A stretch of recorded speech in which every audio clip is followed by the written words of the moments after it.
Good afternoon and welcome to today's New York City Council hearing for the Committee on Civil Service and Labor. At this time, we ask that you silence cell phones and electronic devices to minimize disruptions throughout the hearing. We thank you for your cooperation. Chair, we are ready to begin. Good morning and, good afternoon. Welcome to today's vote of the Civil Service and Labor Committee. I am Committee Chair, Councilmember Carmen De La Rosa. Today we are voting on proposed intro 78A, sponsored by Councilmember Brewer, in relation to improving employees' understanding of their rights to take leave under the Earned Safe and Sick Time Act. In September of 2020, the Earned Safe and Sick Time Act was expanded. The new guidelines require that small businesses with 4 or fewer employees and an income less than $1 million per year must provide 40 hours of unpaid safe and sick leave to employees. Businesses with 4 or fewer employees and an annual income greater than $1 million must provide 40 hours of paid safe and sick leave to employees. Businesses with 5 to 99 employees must provide 40 hours of paid safe or sick leave to each employee annually. And finally, businesses with 100 or more employees must provide up to 56 hours of paid safe and sick leave to employees annually. While the expansion of the Earned Safe and Sick Time Act was effectuated 3 years ago, research suggests that many workers may still lack knowledge of the law's protections. This is particularly concerning given the fact that the enforcement of Earned Safe and Sick Time Act is largely driven by employee complaints on case-by-case basis. It is therefore imperative that the best efforts are made to inform employees of their rights to take safe or sick leave. This committee is dedicated to improving working conditions for employees across the city, and ensuring that adequate leave policies are implemented properly is a crucial part of that commitment. Workers are entitled to leave to maintain their health and well-being, and it is vital that all employees and employers are aware of the updated safe and sick policy that is in effect. Proposed Intro 78A would require the Commissioner of the Department of Consumer and Worker Protection to coordinate with the Department of Health and Mental Hygiene and make best efforts to distribute posters, flyers, and other written materials to the public. The bill also invites the New York City Health and Hospital Corporations to participate in the distribution of educational materials to the public through pharmacies, doctors' offices, hospitals, and other locations that serve as a helpful venue to reach workers who will benefit from knowing their rights to take safe and sick leave. By improving educational outreach efforts, the city can greatly enhance the working experience of employees, and I am thrilled that the committee is bringing this bill to a vote and proud to support it.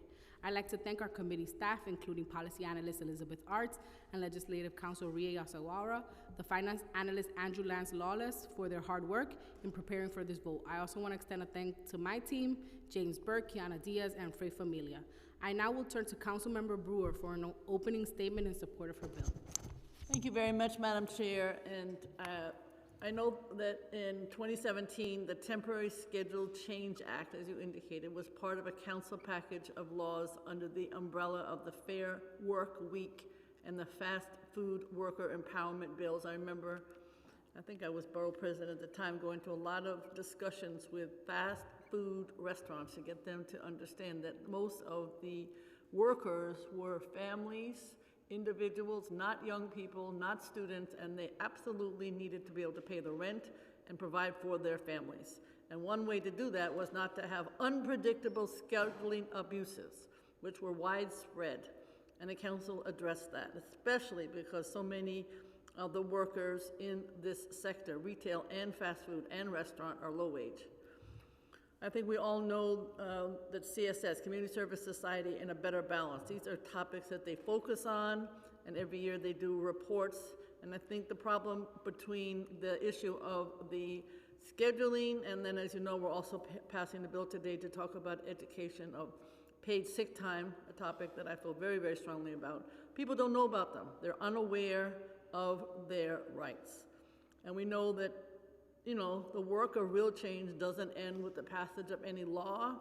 The ongoing outreach and engagement required by this bill is crucial in improving access to laws that make our city healthier and fairer. So I am very, very pleased to be discussing this bill today.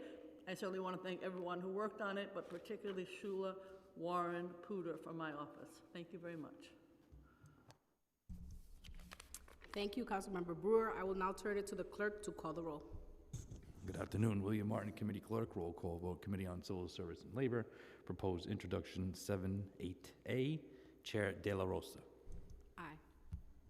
Moya. Dinowitz. Aye. Feliz. Aye. Botcher. Aye. Caban. Aye. Hanks. Aye. Joseph. Aye. Menon. Aye. Nurse. I vote aye.